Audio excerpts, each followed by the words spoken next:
Hello students, welcome back to my YouTube channel RPS commerce पर आप सभी students का बहुत बहुत स्वागत है। आज की जो हम अपनी वीडियो लेकर वह हमारी होने वाली है बिजनेस फ्लो से। ठीक है, बिजनेस फ्लो में हम आपके 8 चैप्टर तो पढ़ा चुके हैं। अब हमारा आ गया 9 चैप्टर, जिसका नाम है हमारा संयोगिक अनुबंध। ठीक है, इसके बारे में आज हम डिस्कस करेंगे।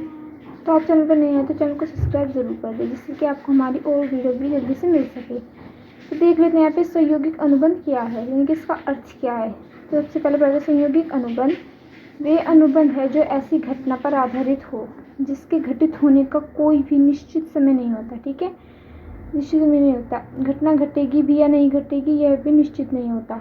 इस प्रकार के अनुबंधों को संयोगिक अनुबंध कहते हैं। ठीक है, अनुबंधों को संयोगिक अनुबंध कहते हैं। हो गया, इस प्रकार के अनुबंध में दोनों पक्षों में किसी की भी हार या जीत का होना निश्चित या जरूरी नहीं होता। किसी की भी हार हो सकती है, किसी की भी जीत हो सकती है। ठीक है, संयोगिक अनुबंध वैध अनुबंध होते हैं।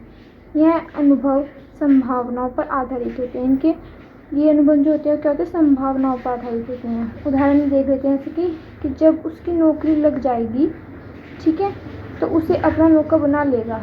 ठीक है, एक व्यक्ति ने कहा कि जब उस अगले व्यक्ति की, जैसे कि लिखा है कि राम ने श्याम से अनुबंध करता है कि जब उसकी नौकरी लग जाएगी तो मैं उसे अपने यहाँ नौकर रख लूँगा। ठीक है, तथा उसे 10,000 रुपये महीना वेतन दूंगा।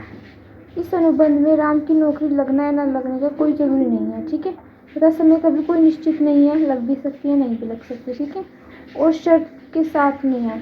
ऐसे में अनुबंधों को संयोगिक अनुबंध कहते हैं। उदाहरण के लिए देख लेते हैं, पानी वाले जहाज की विदेश यात्रा पर जाना और उसका बीमा निश्चय किया है कि जहाज डूब जाने पर कंपनी निश्चित धन देगी। जहाज का डूबना कोई घटना, ठीक है, जहाज का डूबना कोई घटना नहीं है। ठीक है, इस पर संयोगिक अनुबंध कहलाता है। ठीक है, ये संयुक्त अनुबंध कहलाएगा। इनके जहाज डूबेगा ये नहीं डूबेगा तो कोई निश्चित नहीं है, तो ऐसे जो कार्य निश्चित नहीं होते। ठीक है, इनके होंगे भी या नहीं भी होंगे, इसी को क्या कहते हैं, संयोगिक अनुबंध। अब बात आ जाती है यहाँ पे सहयोगी जो अनुबंध है उसकी विशेषता की। ठीक है, तो ये चैप्टर बहुत ही छोटा सा है। ठीक है, इसमें आपको इसका अर्थ और उसकी विशेषताएं याद करनी होंगी। ठीक है, तो इसका अर्थ तो हम यहाँ पे पढ़ चुके हैं, जैसे कि यहाँ पे देख लो आपकी विशेषताएं। तो सहयोगिक अनुबंध की विशेषताएं निम्नलिखित है, जैसे कि अनुबंध किसी घटना पर आधारित नहीं होता।